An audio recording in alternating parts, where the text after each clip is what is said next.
Welcome back to Beyond the Badge, Female Voices in Corrections. I'm your host, Dalia Veronica. Today's episode is a very special one for me. My guest represents a different kind of badge, one that comes from years of service in the United States military. After dedicating her career to serving our country, she continues to serve in another way, helping bring stories to life through creativity and media. She's also the talented owner of VK Visualz, the creative mind behind much of the content and editing that helps this platform grow. But beyond all that, she's also my family, and I'm incredibly proud of the woman she is and the work she continues to do. Today, we're celebrating her journey, her achievements, and the many ways she continues to inspire others. Thank you for being here. Thank you. Yes. So I want to say before we begin, thank you again for your service, for your time of service that you dedicated. That shows a lot of resilience, a lot of confidence and strength that what you did. You show women that, this is something that you can do. Mm-hmm. Don't be afraid to go for it. Mm-hmm. So I really thank you for coming and for sharing your side of your story. Okay. So before we get started, tell us a little bit about yourself. So, I was in the Air Force for almost 15 years, got out and started doing media, just started doing content. I was doing photos before, and then it kind of just branched off into videos and things like that. So that's what I do full time now. Okay. And it's pretty much just create content and do it for other people as well. So behind I'm really like a strategist when it comes to doing the content. So not just recording, but creating a plan behind your content. Oh, wow. That's awesome. That is awesome. Thank you for sharing that. Now, for those who may not know you, before you joined the military, you actually had a scholarship to run track. So tell me a little bit about that. Yeah, so I was always really active and things like that, but it was the whole thing is I guess a lot of times you don't know what you don't know. So it was more of like a money thing and stuff like that. So it's I could go play sports, do whatever, run track, whatever the case may be, but it was just like the money thing. It was like, okay, you still got to find a way to get there. You still got to find this, you still got to find that. And then it was like my parents had the pressure on me too to say you got to do something. So, yes. And it wasn't I didn't have time to decide. So it was just join the military and just go because it was no time. So okay.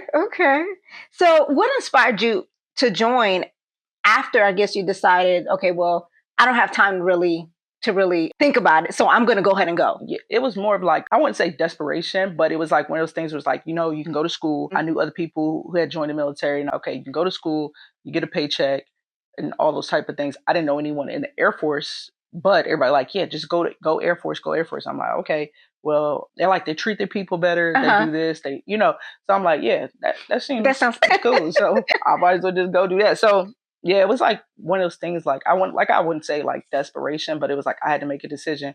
So I was like, well, I'm gonna just go with it. And if everything works out, and it did, go on, take it as I moved to Texas and then Louisiana, and all that time span, and it just kind of just lined up the way it should have. Wow. So it worked out. Yeah, it worked out. So how did your time in the military shape the person you are today? It did a lot of shaping. So I can say when I joined, I was rough around the edges and things like that. So you go to the boot camp, they oh, we're gonna break you down, we're gonna do this, we're gonna do that. So they try to do those things, but they can't touch you or anything. So it's more of a mind game, mental shifting and things like that. So it became I became more confident within myself on how to handle difficult situations, deal with people, that type of thing is where it really did shape me to be, because you just never know who you're going to encounter in the military. And then being enlisted, it's different from being an officer and enlisted. You there to take care of people.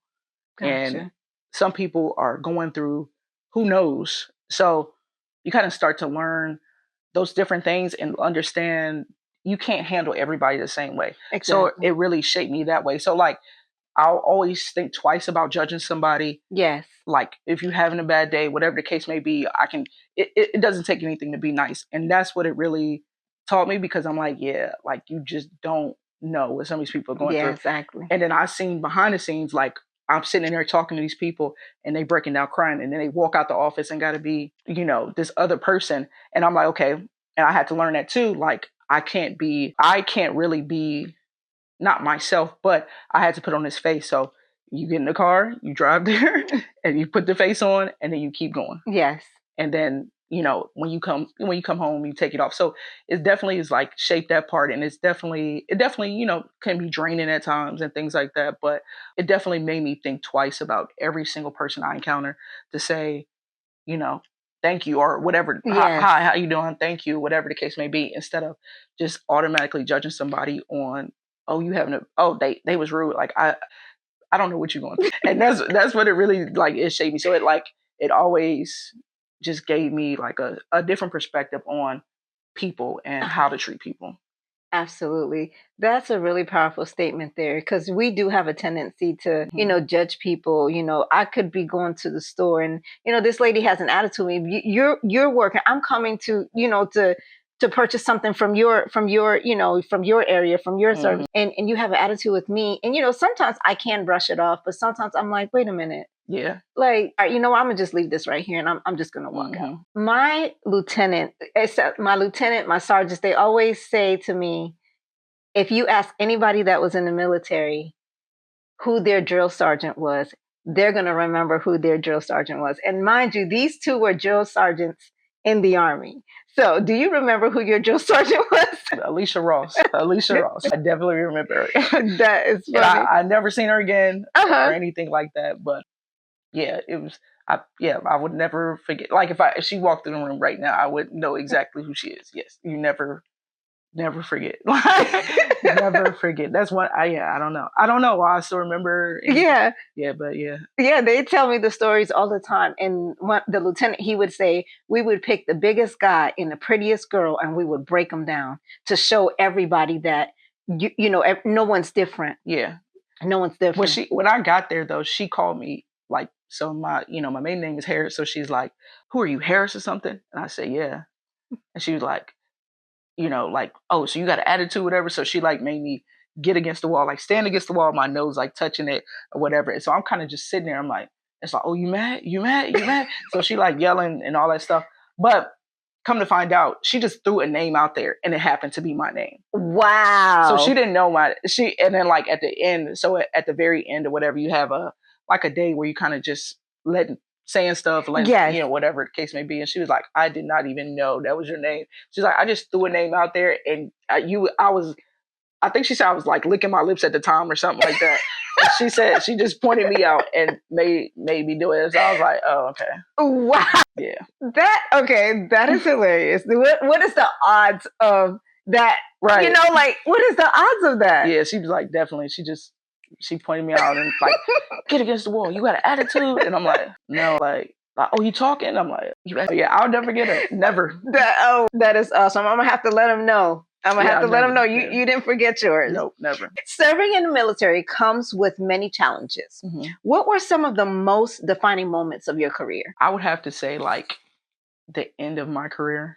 Okay. So like that last like years or so. So when I went to Utah, I had put on E7, and it was just a different dynamic where it just wasn't what I was used to. So it was a lot of civilians, a lot of things like that, but they praise these civilians so heavily, and I was not used to that. So like the commander is a civilian, and then the people are like, oh, your supervisor civilian, so on and so forth. I'm like, okay, cool. But at the same time, we had all these younger airmen, and you got these civilians who's trying to guide them, and you can't guide them because you have no idea what they're going through. Exactly. You have no idea. And, these civilians have been here 20, 30 years, whatever the case may be, but you have no idea the effects that you're putting on these younger airmen. So like that was probably like the most stressful and defining moments, because it was like I was almost in a situation, was like sink or swim. Like it was no Like at one point in time, I had no one over me. I was the ranking person there, Right. and it's supposed to be other people there, but they weren't. It wasn't. They weren't there at the time. So I definitely say like that part was just having to go through like all these people. So I'm learning to go, and like I knew everything about every single person. So all the airmen, I knew everything about them. Like I'm like, okay, nope, this person has this person has this, this person has that. And they're like, how you know that? I'm like, what do you mean? Like, why don't you know that? Right. So, and I told one of the, like, so he's supposed to be like, kind of like a flight commander or whatever, and he's civilian. And he was like, he was in the Air Force, and he was like an officer. So I said, you don't know your people. Like, I don't care if you got to write it down. Right. If you see them walking to you, like, remember their dog name, remember their cat, like that'll help people come in to talk to you because they know you care. Yes. And it was like trying to teach these people empathy. And I felt like they should already know that. And so it was like, I felt like you going to like a mental war every single day. Because every time you walk in there, you fighting for somebody else. Wow. So like that part was like, and then that also gave me the moment that I was like, I'm done. So they're like, hey, you want to fight to stay? Nope. I'm not fighting nothing. Let me go. Like it definitely was like, it had to be like the most like stressful like time. And like, I'm grateful for the people I had around me. Yes. Because those are the ones who like kept me uplifted and things like that. But other than that, I was like, yeah, this is not. And they're like, you might have to stay here for the rest of your career. I'm like, no, I'm not. Nope. Wow. I am not doing that. No. And so do you have children and your spouse? Was it also challenging, with the schedule? Definitely. So like at the time, I only had one kid. And then when I started the process to get out and things like that, we went to 5 kids. Oh, goodness. So it was like, I was grateful, like it was time for me to go because it was no way I was going to be able to handle all of that at one time because like they have schedules, yes, they have needs, those type of things. And like mentally, I was getting to a point where I was burnt out. You were drained. Yeah, I was drained. So like even when the George Floyd thing happened, so I was there and it was during, so they rioting and stuff like downtown. Wow. So they sent us a message like, hey, tell your people don't go downtown. Like, okay, cool. Don't go downtown. But then I get a phone call from one of my airmen and he's like breaking down because he's scared. Like he legit scared because he's like, well, I don't think people understand. I got to carry a gun now, so on and so forth. What if I'm next? So on and so forth. So like that part opened up my eyes because I'm like, I don't think y'all know what's going on. Like I don't think the people around y'all know what's going on. So like actually me and somebody else was able to get these groups started where they can kind of just talk about it. I said, because we can't keep acting like you come through the gate and those problems outside the gate don't exist. Yeah. So come to find out, it was like so many people had not been around other races until they joined the military. Yeah. So they had no idea what these people were going through. So they're in their head, they're like, I don't understand what the big deal is. And it's people like really hurting because they scared. They don't know what's going to happen next.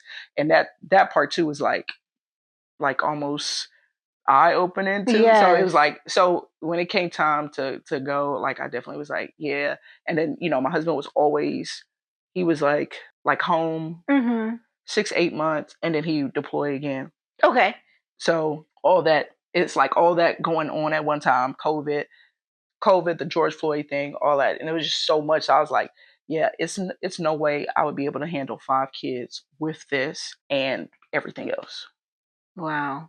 And that's a very, very, what's the word I want to use? Courageous thing for you to go from, just your children to also bringing in 3 other children. There are a lot of people out there that will, they just won't do that. They're not willing to do that. Yeah. And, I really thank you for that. I really do. And your husband, he's also Air Force? Yep. Yes. So he like now it's like the schedule's a lot better, like from where we're at. But even when we were like in, when we went to Italy, it was still kind of like there was no way I was going to be able to be active. Yeah. If I was active duty, it would have been like, I feel like it would have been, we would have had no time. Because he never like, he would come home so drained. Like he never really even like he lived in Italy, but not lived in Italy. Gotcha. Yes. So I was still able to go do stuff with the kids. The kids were able to go actually and explore Italy and stuff like that. But like he didn't really he lived there but not lived there. Wow. So it was definitely a blessing to be able to be like, I'm good. I can stay with the kids. I can make sure they get to where they need to go. And we had all of them playing sports and all that. So it was definitely like better because with him still being active now, I mean, it works well now, but before, no, it wouldn't have worked. Wow. Well, I'm glad that you decided to call it, when you felt like, okay, you know what, that is, because we need to be able to do that as well. Because if you don't, you're going to find yourself just you beat down. Yes. Like, yes. You can't be there for nobody. Yeah. Exactly. Exactly. So what did it feel like when you officially retired? It was like almost like an uneasy. It was like first it was like an uneasy feeling, and I guess you still feel like you in for a moment, and then when it actually hits you, like, oh, I'm free. I can actually do whatever I want. Yes. I can wear whatever I want. Like you start to like certain things. You start to realize like I don't have any clothes. Like what do people wear every single day? Like I don't know. I don't know what people just normally wear because I've been wearing this uniform at this whole time. So it was like. It's like you kind of go through these stages. Yes. And it was like the first stage was just like super uneasy. Like I don't know what's next. I don't know what I should be doing. Am I just like everybody go to work and then what do I do? Do I just So it was just it was definitely uneasy. But then like once that weight lifts off of you, it's so like almost like refreshing. Wow. You're just like I can breathe again. Yes. Yes. And I've noticed that. So there was an individual that started at the jail, and he had just, I guess, left the military world, but he was young. He didn't know that they could pay for him to go back home to Texas. He didn't have family here. He was so stressed out. He started at the jail, and it was just one thing after another, one thing after another. And I said, well, why didn't they, pay for your ticket to go home? You guys have like they got to take you an to your exit. home. Your home record. Yeah. And he didn't know he didn't have any help or anything to send him home. So you could see that he was slowly melting down. And I tried to, assist in the best way possible, but it was hard for me to watch him because I knew he was young and he was just miles and miles away from his family. And he was probably already beat down from whatever situation happened in the military. So he just like, I got to do something. Yes. Yes, absolutely. Yeah. Absolutely. So how did you transition from military service into the creative world of media and content creation? So so it started with me just doing photos. So when I had my son, I really started like taking photography seriously and things like that. And then when I moved to Utah, in Florida, we had like a YouTube channel. We was doing like little things in there. Like we had like a sneaker YouTube channel. Okay. So me and my husband would do like sneaker reviews and stuff like that. Wow. And then when I got to Utah, I started photographing for a sneaker store. Okay. Before, like I was still active and like so I linked with this dude. I started doing a lot of photos for him and stuff like that. So then when I was in the transition part, I'm like, hey, like I need to do like an internship. So he was like, yeah, you come here and do it. So I went there and that's where I really started doing more and more videos and stuff like that at the store because I was there just about every day. So like I was able to kind of see like the ins and out of everything. Like he showed me like everything behind the scenes, whatever. So I was able to do all those things. And that's where I was like, yeah, I think this is what I want to do. Yeah. So I got a mentor and I went through the whole process of the mentor and things like that. So that's really, once I got a mentor, it was like, okay, yeah, this is what I actually want to do. So that's where it kind of made that transition. So I know that you are also working, I guess, behind the scenes on I guess, a short movie or a movie or... Oh, yeah. Executive producer for a movie called Major Heist. So like we kind of I grew up with her and stuff like that. So then she's like, oh, I need an EP. So I'm like, okay, cool. I'll do it.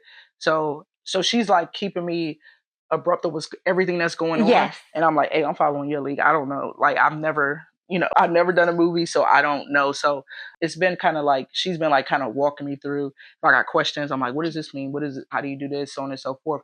So she just, her being able to walk me through the process and is kind of cool because I can kind of do my own thing eventually. So yes, that sounds absolutely amazing. Yeah. It sounds so much fun. So much fun. So what inspired you to start VK Visualz? Because you were doing photography, you shop for the sneaker stores and everything like that. So what inspired you to start VK Visualz? And what does that stand for? So it's like, it stands for Vivid Kodaks. Oh, okay.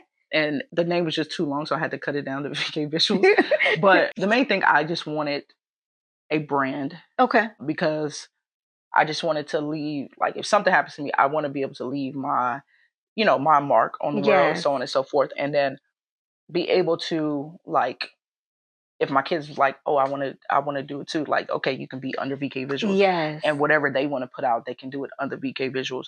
So it was like one of those situations where I was like, I want to focus on legacy building. Yes, absolutely. More than anything else. Like that's my main goal. It's just legacy building. So that's where it came with VK Visualz, because I'm like, you can easily take the name and do whatever you want with it. And it's not like a feminine name or something like that. Exactly. So yeah, I can pretty much tie it to anything. And that's where it came from. So I just kind of just sat down and brainstormed what names to use, because it was just like, what can I put it on? If I need to put it on something, yes, can I put it on something? And if I need to pass this down, can they pass it down and do whatever the case may be? So that's really where it came from. I love it. I love it. As someone who now helps create content and tell stories, what do you enjoy most about the process?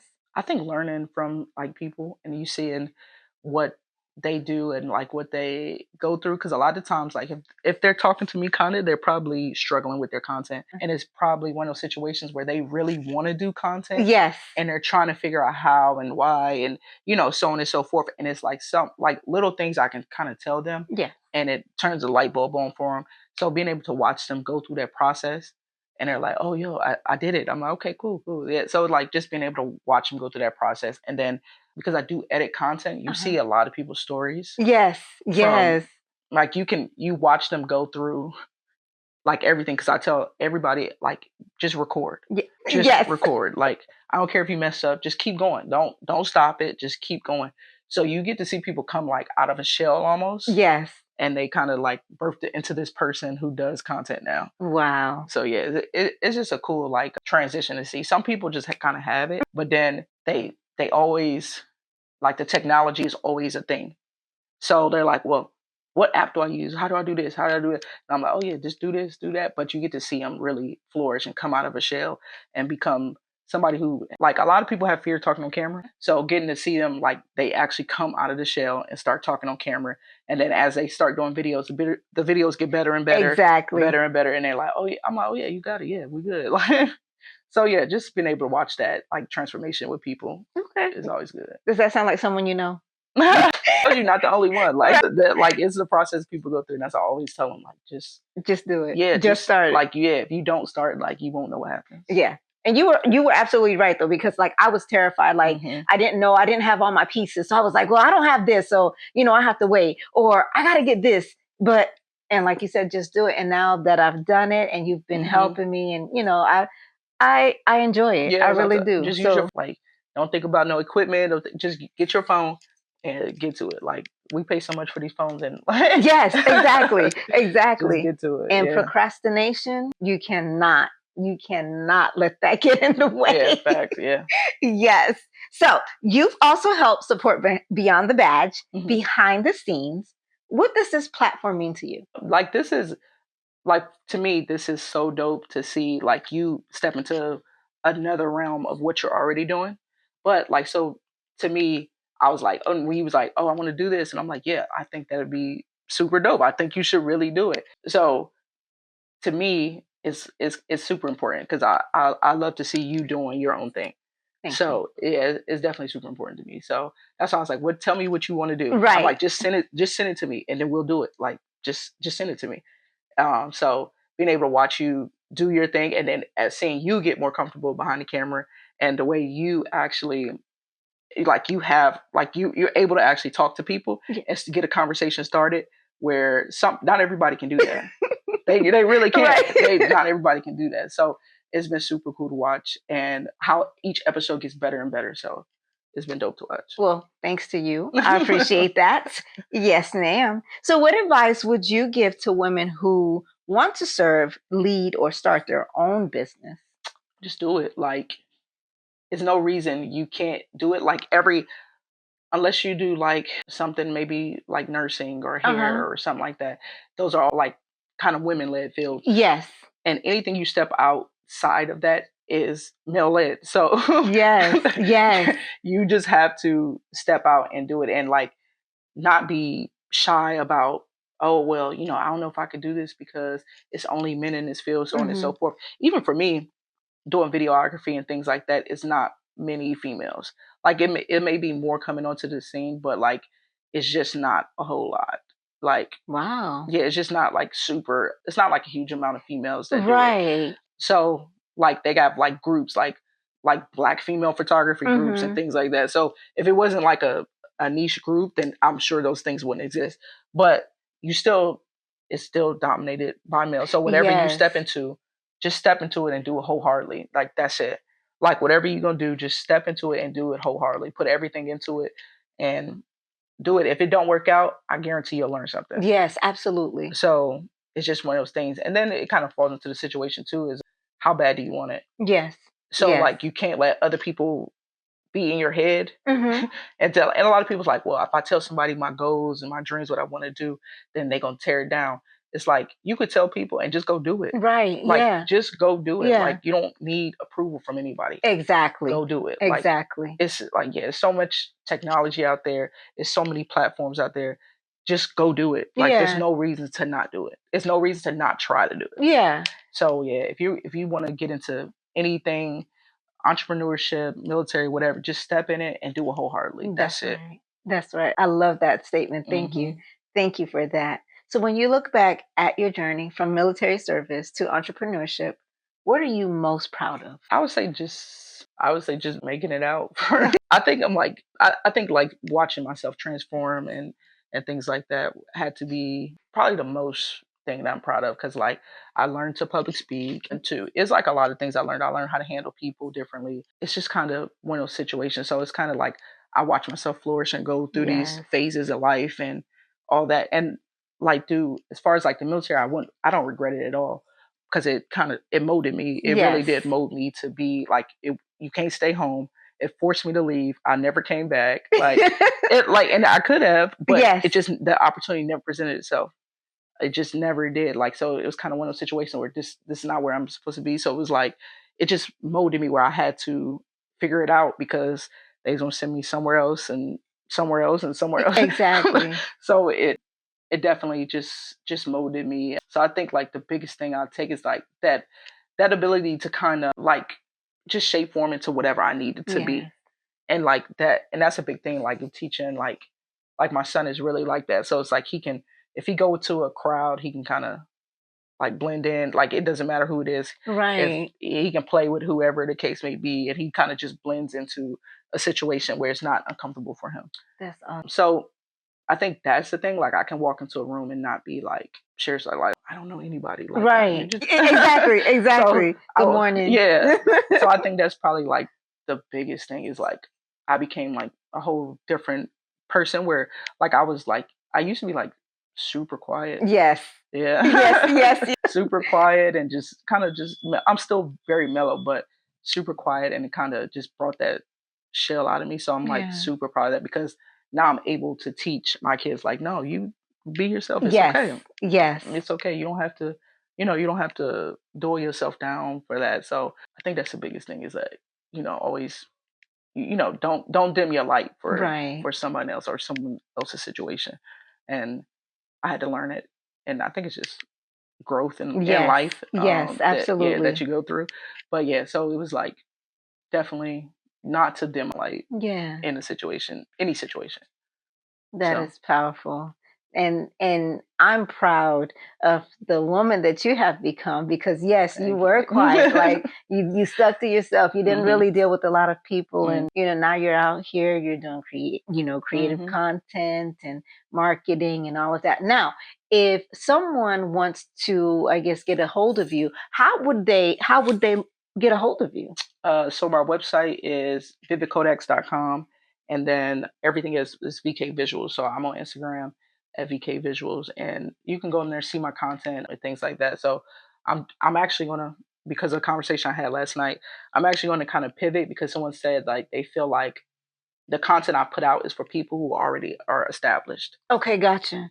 And I want to focus on that too. So if people are like just getting started, I want to be able to like show them like, yes, this is not like it's not pretty. It doesn't start out pretty at right. all. But that's a whole lot. Like I tell people all the time, like when it comes to posting, that's your resume. Mm-hmm. So when you post things, you're building your resume.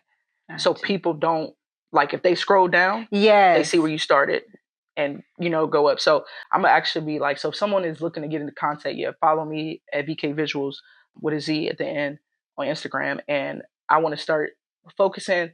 I'm gonna not stop the pretty stuff, but I want to kind of show more behind the scenes, that it's just not, everything is not glamorous, and I don't just wake up and yes, lights and stuff like that, because now everybody can do that and say, like your content is for people who already established. So I want to start focusing on people who want to start content. Gotcha. Okay. So. Okay. Well, thank you for that. Thank you for that. And I always say it's women like you who bring that resilience, that confidence, that organization, the strategy and everything. And I thank you for that. And I thank you for taking the time out and coming to see me on Beyond the Badge. And yeah, I wish you the best of luck in your endeavors. Appreciate it. Yes, ma'am. And to you folks out there, thank you so much for watching us today on Beyond the Badge, Female Voices and Corrections, and we will see you next time.